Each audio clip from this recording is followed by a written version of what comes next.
Ya, kembali kita lanjutkan dialog kita, Pak Wamen. Sekarang kita berbicara mengenai bagaimana upaya dari pemerintah Arab Saudi. Kalau kita cermati, memang ada banyak warga negara lain yang juga akan datang ke Arab Saudi. Dan kita tidak tahu, mereka mungkin bisa saja membawa penyakit dari negara asalnya mereka. Nah, kalau menurut Anda ini kan pasti kuncinya di pemerintah Arab Saudi. Nah, ini bagaimana menurut Anda upaya yang sudah dilakukan itu cukup baik atau bagaimana? Iya, saya kira sudah cukup baik ya. Ya, kita harapkan tidak ada kebocoran lah gitu ya. Meskipun sudah baik, tapi karena orang kan jutaan ini ya, bisa 2 jutaan ya. Jadi jutaan, jadi juta pada saat yang sama ya, di tempat yang sama dan berbagai macam aktivitas begitu. Yang satu yaitu mereka memberikan tidak memberikan visa dari negara-negara yang terjangkit ya. Jadi 4 negara itu waktu mengajukan visa untuk haji itu tidak diberikan. Itu ada sekitar 7.400 pengajuan yang kemudian tidak diberikan.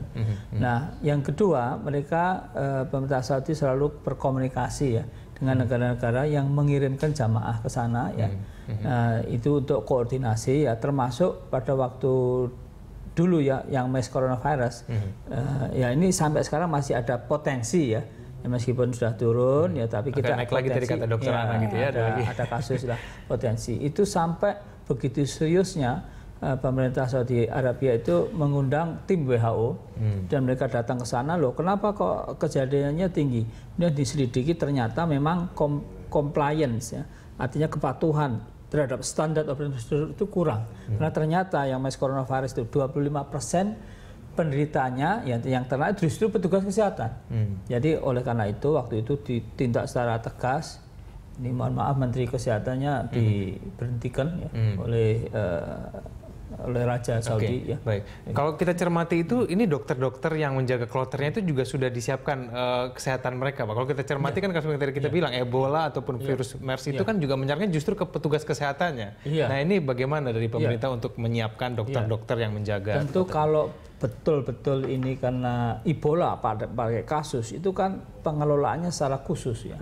Dia karena ini contagious ya, sangat menular gitu ya. Kalau kontak ya. Nah, kontak cairan ini bahkan di beberapa di Afrika itu yang mereka ikut umumnya masih keluarga, masih ini ikut penguburan, ikut seremoni untuk yang meninggal itu kemudian juga bisa kena ya.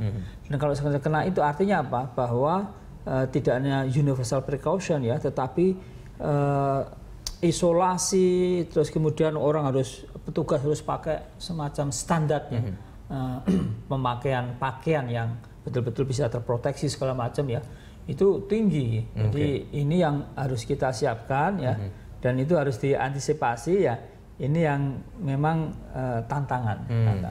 Dokter Ana, apakah kalau dari sisi medis disarankan di jamaah haji untuk berangkat ke sana tapi sebaiknya tidak kontak fisik dengan orang-orang asing? Kalau kita cermati kan begitu banyak orang-orang dari negara lain nih. Mengingat juga ada ancaman tadi dari udara maupun dari cairan. Nah, ini bagaimana sebaiknya mereka bersikap? Ya, kalau kontak dengan orang asing, kalau dari kita di bandara di sini sudah pasti tertib semuanya ya, bisa. Tapi begitu sampai airport Jeddah itu sudah mulai orang-orang itu banyak yang tidak disiplin, itu rebut-rebutan ada juga walaupun kita disiplin.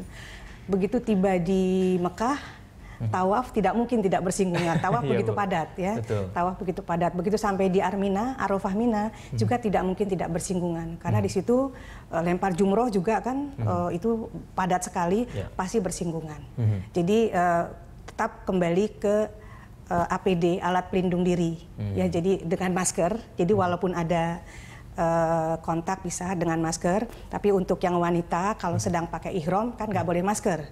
Tapi kalau dalam keadaan terpaksa emergensi mungkin bisa. Tapi saya pernah dapat masker bentuknya seperti plester pada saat saya umrah Ramadan 2009 itu sedang flu burung kalau nggak salah, apa flu babi. Nah itu saya dapat tuh diberikan untuk plester hidung, jadi boleh itu untuk ihram ya. Nah kemudian cuci tangan. Jadi kalau misalnya habis di keramaian kita mau pegang mata, mau pegang mulut, itu sebaiknya cuci tangan. Pakai sabun. Pakai sabun. Kalau enggak kita pakai yang desinfektan yang itu harus, karena itu bisa menularkan. Nah jadi memang dan stamina tubuh. Stamina tubuh harus baik. Dan mungkin juga tambahan satu, Pak Wamen semua juga mengerti, zikir dan doa itu sebagai itu yang paling sebagai ini, Bu, ya? Meningkatkan daya tahan tubuh itu. Betul. Saya sudah amati benar tuh benar. Itu memang kejadian baik. Dokter Ana dan juga Pak Wamen, kita lanjutkan lagi dulu kita di segmen berikutnya. Pemirsa tetaplah bersama kami di Jurnal Siang.